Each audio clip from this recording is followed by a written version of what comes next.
Hello and welcome to the Quaver channel. I am Jason, your host. I hope everybody is having a fun day. I'm always at the forefront of pushing the idea of coping strategies for mental illness, for different challenges. I face multiple different issues myself with my autism, my bipolar type 2, my PTSD and ADHD. And so my life has been based around strategies that work for me, I talk about them a lot just in case there's anybody out there that it helps. Long ago, I realized that I wasn't the only person using computer games as a coping strategies and computers in general, that technology was a major part of coping with the world, a world that didn't make sense. But your computer did make sense. And so let's talk about mobility scooters as a coping strategy. You see, once again, just like VR and things like that, there's niche things, there's people who use them and that, but not much gets talked about how they can help the mentally challenged and ill and with anxieties and issues. But there is people out there that use it like me, that have social anxiety and can't leave their house. But when they step onto that mobility scooter, it's like it gives them a little bit of armor, a little bit of focus that allows them to move. It empowers them. And that's what I've found with the mobility scooter. I've been able to leave the house in ways that I haven't done for years, even when Paola was alive. Because you remember when Paola was alive, I not only had the focus on the wheelchair when leaving the house, I had the focus on her, and I had all the thingies to make sure I could move and that, and the coping strategies. I had the best case scenario.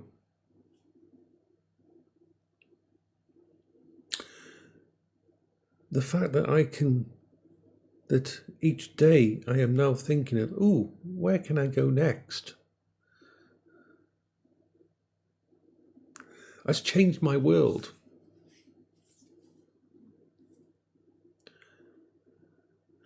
I mean, I was, I should get a second one in case it breaks down and stuff like that. But I don't think there's anything out there that's as reliable and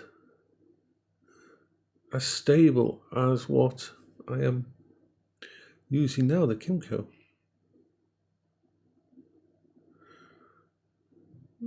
I have put it through its paces and will keep it serviced. As soon as the money from the Pimax finally gets here, I will actually put it through a service at a local place and look to some upgrades for it. Because even though I've looked at lots of other scooters, mobility scooters, nothing really comes close to it except the Quingo. And the Quingo doesn't have as high an actual clearance. And unfortunately, I need that clearance because a couple of the curbs in my area are quite high, and there is not a drop ramp onto those areas. So I've come to the conclusion that just having the thingy and making sure it's in good condition. I do have the breakdown service with it, so if I do end up somewhere out there and it breaks down anywhere within 20 miles of my house, I can just call a phone number and they will send someone out. Like it's the equivalent of having the AA and the RAC type thing. But I've seen a few videos, not many videos, of people going out in the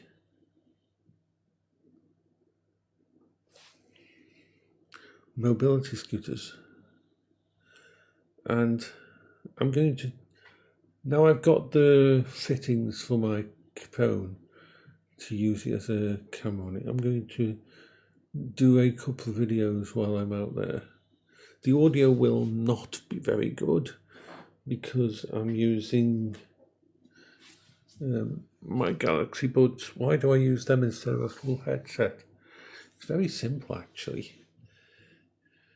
It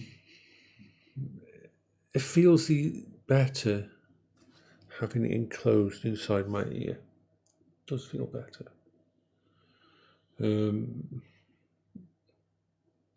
Instead of having it outside. Plus, I need to be able to hear what's going on around me.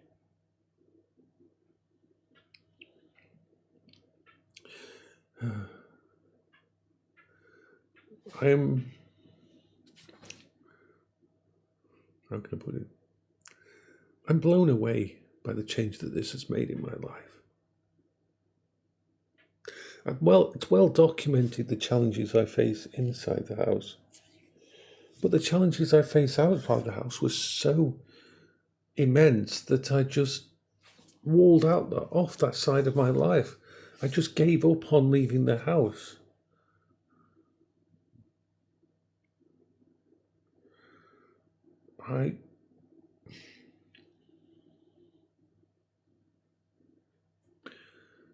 I'm just astounded by how much this has helped.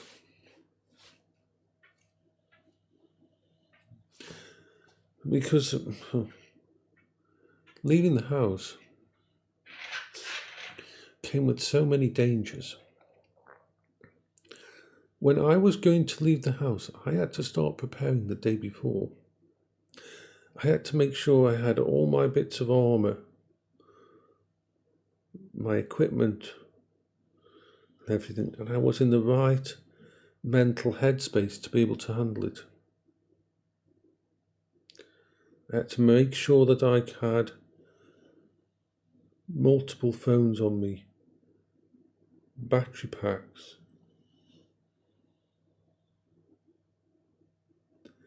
and it was, even with all the stuff, it was a massive mental health challenge. Even if nothing triggered me, even if I didn't have a bad day, even if I managed to leave the house, best case scenario, it would wreck me for the rest of the day.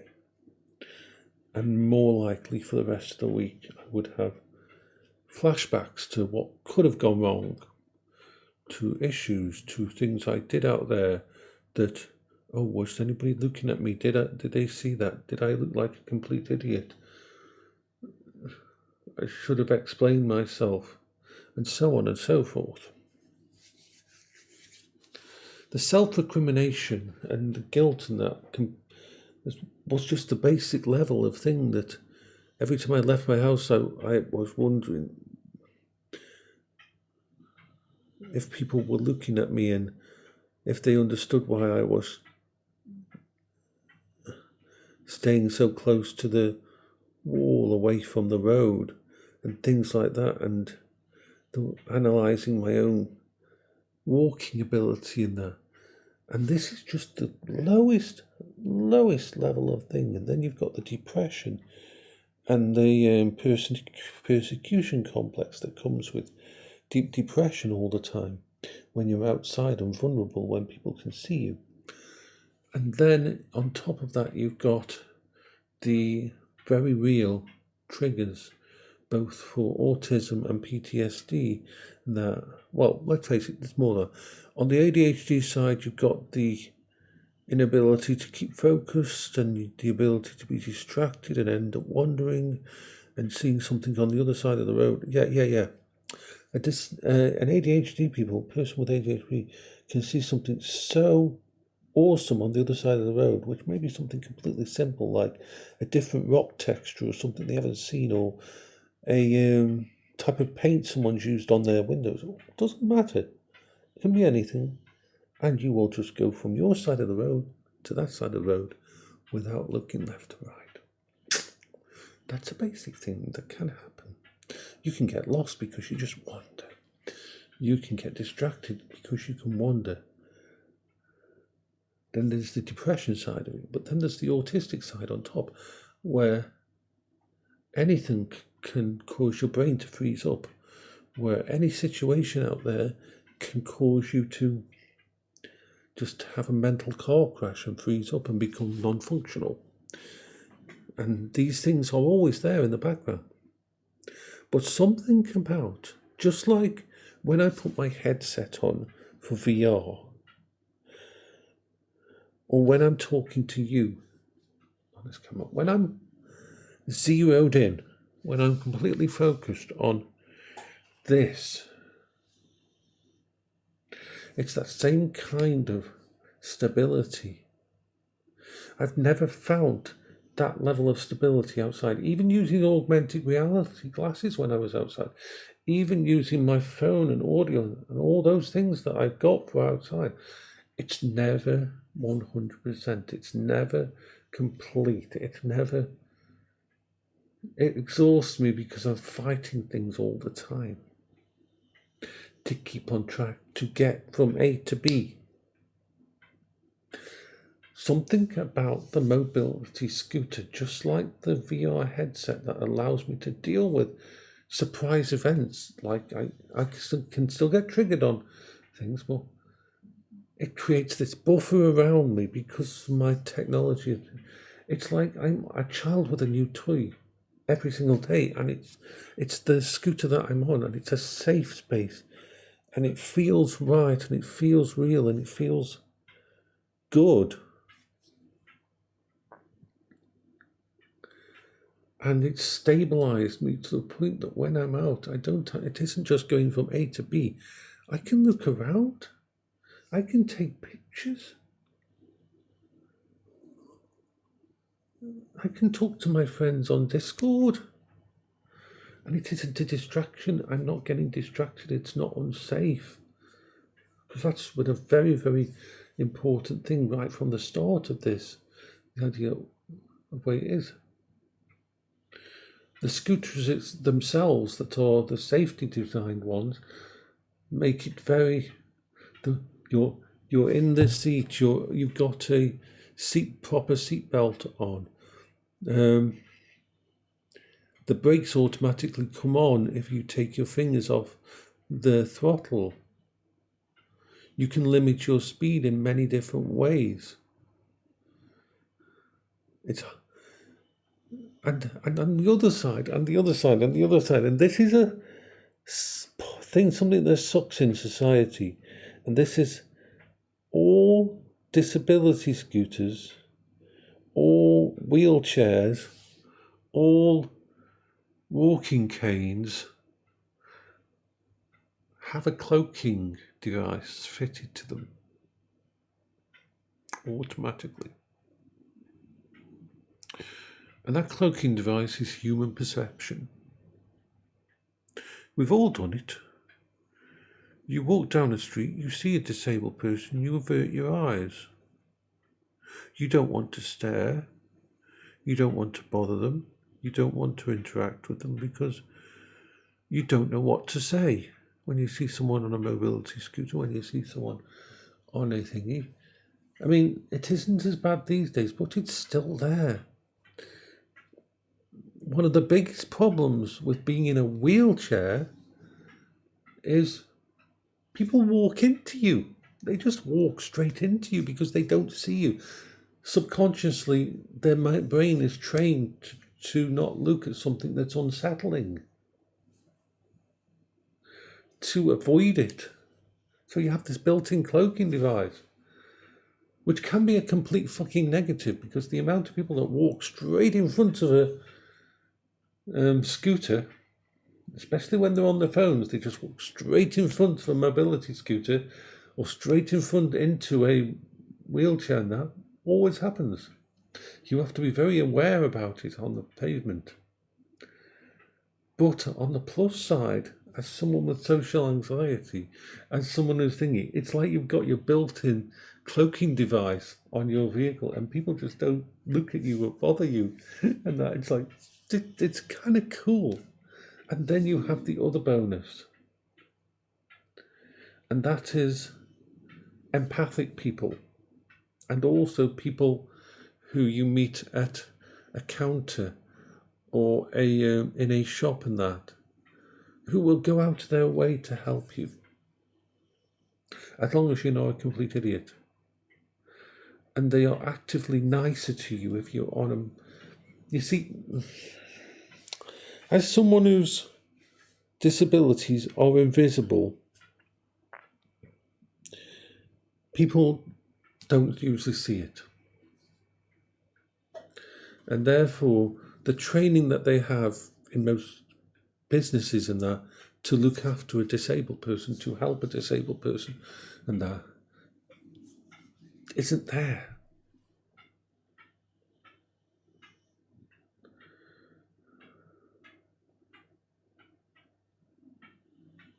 But if you're in a mobility scooter, you don't have to explain that your disabilities are internal, mental issues. They will just assume that there's something wrong with you and they will help you. So it's an amazing, amazing positive experience for me. I mean, people were worried about whether or not I'd be able to control it, whether or not I'd be able to not get distracted and that. But I was very sure that it was going to be very like the kind of focus that I have when I'm looking at the camera, very like the focus I have when I'm in VR.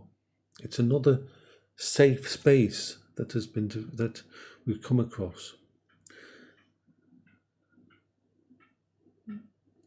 And anything that helps someone like me to leave the house, to go places, to be independent.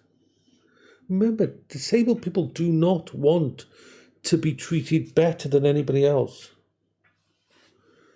We spend our life fighting against our problems and just wanting to be able to function. Now, this has brought up the idea of, if you could do this, well then, couldn't you get a job? Well, let's think about this. Let's think, how does this equate to a thingy? First of all, there's a chance that I could make it to a place of work.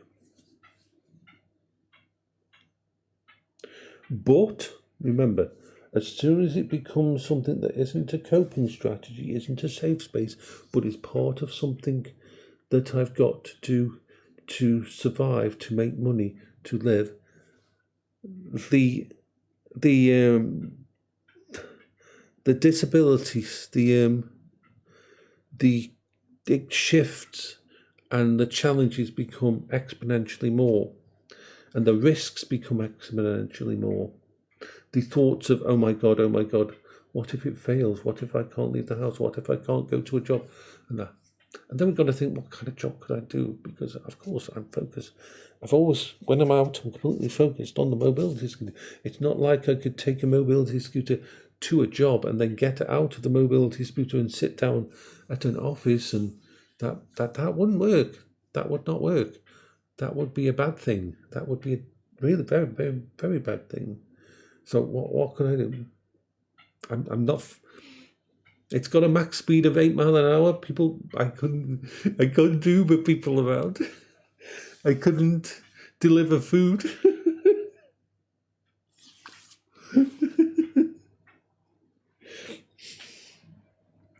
No, it doesn't make it more possible or easier for me to get a job. All it does is mean that the world out there that has been blocked off for almost 5 years, I can now be part of it. I still am limited massively. I'm going to do some reviews of the local town and the local roads and that, and because some places are brilliant, some places, the town centre is amazing. There's no high curbs, there's little off ramps for every single road. It's really well done. But the problem is, the Disabilities Act only relates to new buildings. You can voluntarily change your building to be more disabled friendly, but you don't have to unrealistically go out of your way, and I understand that. So there's certain shops and that I can't get in, that have a curb, that have steps leading up to the front door. There's a lot that have openings. It's like, oh my God, you can tell the difference. You can tell the difference. The Tesco, my local gigantic Tesco store, is freaking amazing. And actually, you know what? I've run out of mayonnaise. Today. Now, normally, I would have to wait to do my big shop at the end of the week. But you know what? There's nothing stopping me getting on my scooter and going to that shop and getting myself some mayonnaise.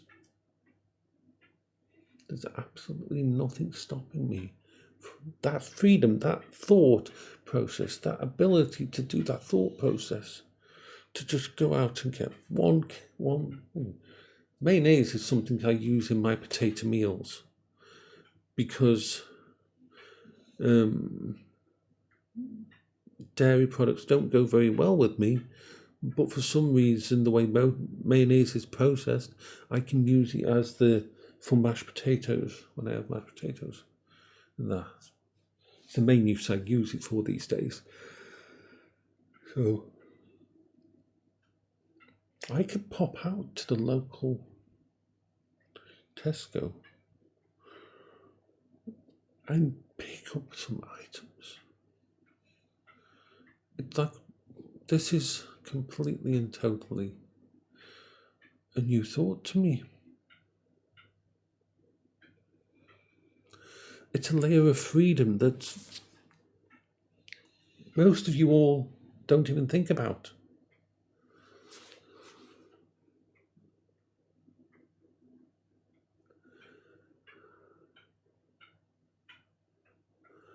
It's a layer of wow that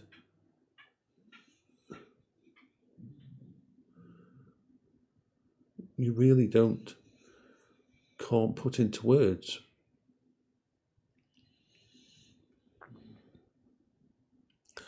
So this is Jason for the Quibber channel. I hope you're all having a good day.